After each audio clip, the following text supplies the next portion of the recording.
کسی بہترین اردو داں کا جملہ نہیں بلکہ یہ اللہ کا قرآن ہے. فرمایا مشکل میں تم ہو تو گراں میرے محبوب پہ گزرتا ہے.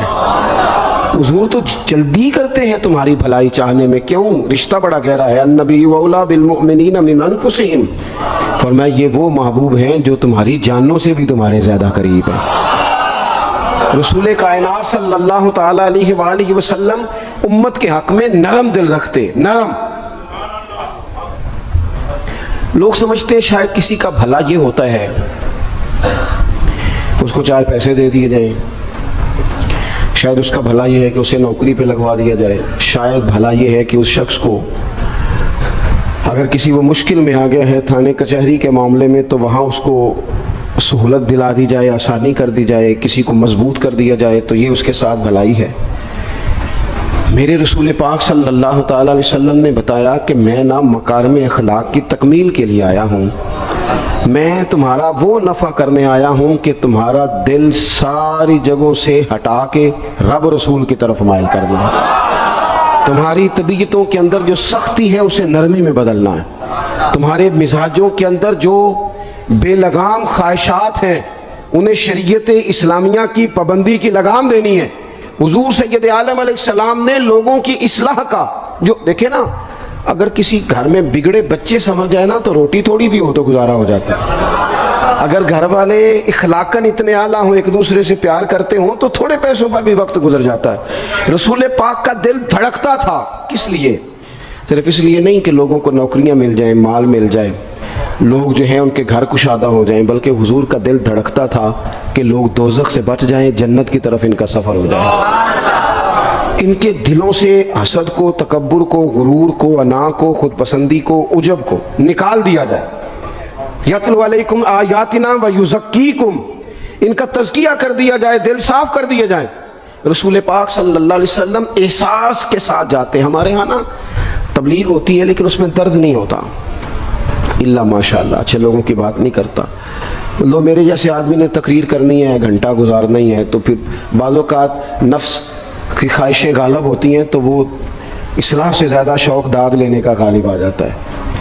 وہ آپ کو پتہ ہے نا، وہ ہمارے ہاں پھر وہ نقیب محفل بیچارہ کبھی بھاگ کے ادھر چلا جاتا ہے، کبھی بھاگ کے ادھر آتا ہے، کہتا ہے میں نے جملہ دینا ہے. اب ایسے لگتا ہے جملہ نہیں دینے لگا، کوئی ایٹم بم دینے لگا ہے جس میں اتنی اسے پریشانی. ایک جملہ کہنے لگا، اسے سنبھال کے رکھنا، ضائع نہ کرنا، یہ نہ کرنا.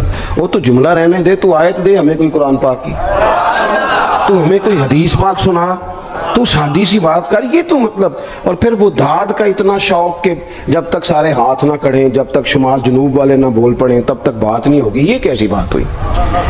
اصلاح کے اندر تو آپ کا درد آپ کی زبان سے زیادہ اثر رکھتا ہے.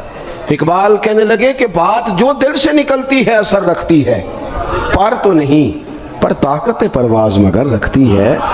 وہ تو اڑتی ہے، وہ تو اس کی تو پذیرائی ہوتی ہے اگر بات دل سے نکل رہی ہے تو.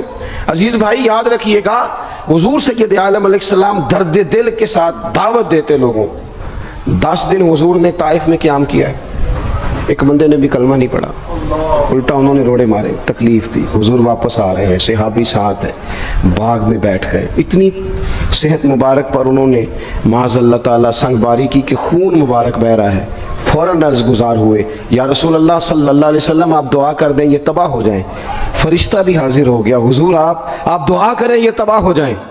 لیکن محبوب کے دل میں نرمی ہے نا امت کے لیے، اگرچہ یہ ساری امت دعوت ہے اس وقت، پر اس وقت بھی نرمی ہے. محبوب کریم علیہ السلام نے ہاتھ اٹھائے. صحابی کہتے ہیں میرے دل میں خیال آیا اب یہ تباہ ہو ہی، میری طرف دیکھیں جی، اب یہ تباہ ہو ہی جائیں گے، اب کوئی نہیں بچا سکتا انہیں تباہ ہونے سے. لیکن حضور نے کیا کہا اے اللہ انہیں ہدایت دے دے، انہیں پتہ ہی نہیں یہ کیا کر رہے ہیں. فوراً عرض کی یا رسول اللہ ایک نے بھی کلمہ نہیں پڑھا، ایک نے بھی کلمہ نہیں پڑھا. کبھی پتھر مارنے کے والے کے لیے بھی دل میں احساس ہوتا ہے. ہمیں تو کسی نے کچھ بھی نہیں کہا، کوئی گالی نہیں دی، کچھ نہیں کہا، پر ہم سخت کیوں ہیں بھلا؟